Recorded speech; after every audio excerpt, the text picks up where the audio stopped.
हमारे साथ इस वक्त शुभेंदु शेखर अवस्थी है, बीजेपी के प्रवक्ता, डॉक्टर टीना करमवीर कांग्रेस की प्रवक्ता हमारे साथ चर्चा में मौजूद हैं। इसके साथ ही टीएमसी के नेता राम प्रकाश पांडे अब से थोड़ी देर बाद हमारे साथ जुड़ेंगे। अनुराग वर्मा जी वरिष्ठ पत्रकार के तौर पर, प्रोफेसर संदीप यादव राजनीतिक विश्लेषक के तौर पर, सौरभ दुबे जी राजनीतिक विश्लेषक के तौर पर हमारे साथ मौजूद हैं। लेकिन शुरुआत करना चाहूंगी शुभेंदु शेखर अवस्थी साहब आपके साथ ही, क्योंकि जहांगीर खान वाला मैटर टोन डाउन होता हुआ नजर नहीं आ रहा है, लेकिन क्योंकि आज अभिषेक बनर्जी ने फिर उस बात को दोहराया है, लेकिन बहुत ज्यादा उसके इर्द गिर्द ना रहते हुए एक बड़ी सफलता के तौर पर चुनाव आयोग के पूरी की पूरी तैयारी को देखना चाहिए। लोगों का उत्साह बरकरार रहे, बिना किसी भय और दहशत के माहौल के लोग अपना वोट कास्ट करने के लिए बाहर निकले, ये बहुत इंपॉर्टेंट बात है। लेकिन इधर ममता बनर्जी धरने पर बैठ गई हैं साहब एक पोलिंग बूथ के बाहर और अनियमितताओं की बातें कर रही हैं। देखिए, हमारा सबसे बड़ा उद्देश्य यही था केंद्र सरकार का कि ये चुनाव बहुत शांति से हो सके। आपको मालूम था कि पिछले बार जो चुनाव हुआ था उसमें बहुत तादाद में हिंसा हुई थी, और ये खाली पिछली बार नहीं, कई बारों में जो पिछले 20-25 साल में चुनाव हुए हैं, वेस्ट बंगाल के अंदर जब चुनाव होता है तो बड़ी तादाद में हिंसा होती है। जिस तरीके से पहला फेज हुआ है, आशा करता हूँ, ईश्वर से कामना करता हूँ आज का भी जो फेज है वो बड़ी शांति से हो, और इसका केवल और केवल उद्देश्य केवल यही है कि जन साधारण आम जनता जिसको चाहे उसको लाए, क्योंकि लोकतंत्र की यही एक विशेषता है भारत के। नहीं शुभेंदु जी, मेरा सीधा सवाल है, फर्स्ट फेज में तो ऐसी मैक्सिमम सीटें थी 152, जहां पर पिछले चुनावों में बहुत क्लोज फाइट थी, या मार्जिन जो दोनों के बीच में डिफरेंस था टीएमसी बीजेपी के बीच में वो कम था। लेकिन इस बार की जो 142 सीटें हैं, ममता बनर्जी का गढ़ मजबूत नजर आता है। उससे पहले शुभेंदु साहब, ममता बनर्जी जी की प्रतिक्रिया आई है, एक बार वो सुनवा के फिर उसके बाद मैं वापस इसी सवाल के साथ लौटती हूँ।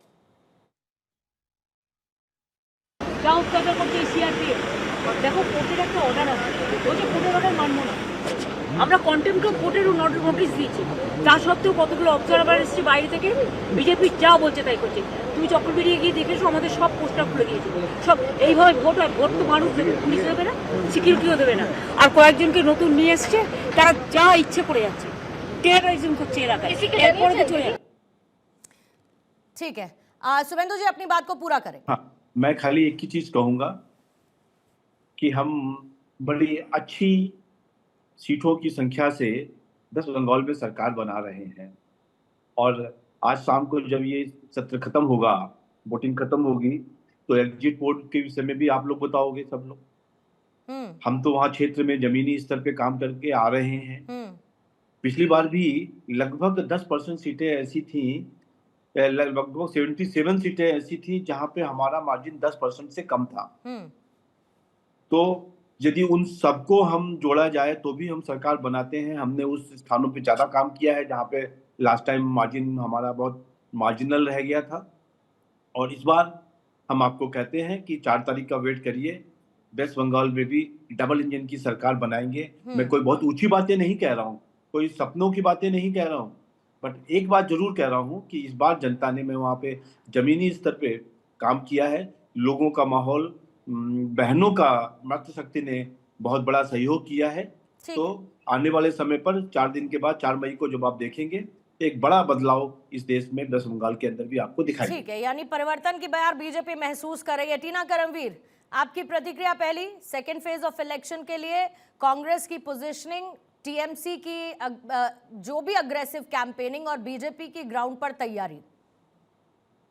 जी, सबसे पहले तो लोकतंत्र के इस पर्व पर मैं सभी देशवासियों को शुभकामनाएं देना चाहती हूँ, और ये बताना चाहती हूँ कि आज चुनाव खत्म हो जाएगा और महंगाई की मार शुरू हो जाएगी। अब आप कल से ही देखिए कि पेट्रोल, डीजल सब कितने महंगे हो जाएंगे। ये तो इंतजार कर रही थी सरकार, भारतीय जनता पार्टी इंतजार कर रही थी चुनाव कब खत्म हो और जनता के ऊपर कब ये भार डाला जाए।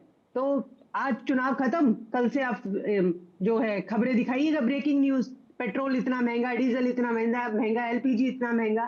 खैर, हम बात करते हैं इस चुनाव को लेकर कि जिस तरीके से लगातार चाहे टीएमसी के गुंडों द्वारा या फिर अजय पाल शर्मा जो आप बात कर रही हैं एक रिलेरिया नामक एक बीमारी है जो रील काट काट के डालते रहते हैं।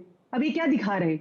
ये दिखा रहे हैं कि आप उत्तर प्रदेश के अंदर तो आप जो है लॉ एंड ऑर्डर मजबूत नहीं कर पा रहे, लेकिन आपको ऑब्जर्वर बनाकर भेजा है तो आप बंगाल में दादागिरी दिखा रहे, हीरोगिरी दिखा रहे, सिंघम बनने की कोशिश कर रहे हैं। तो मुझे लगता है कि ऐसे लोगों को भारतीय जनता पार्टी को तुरंत जो है टिकट दे देनी चाहिए ऐसे समय पे।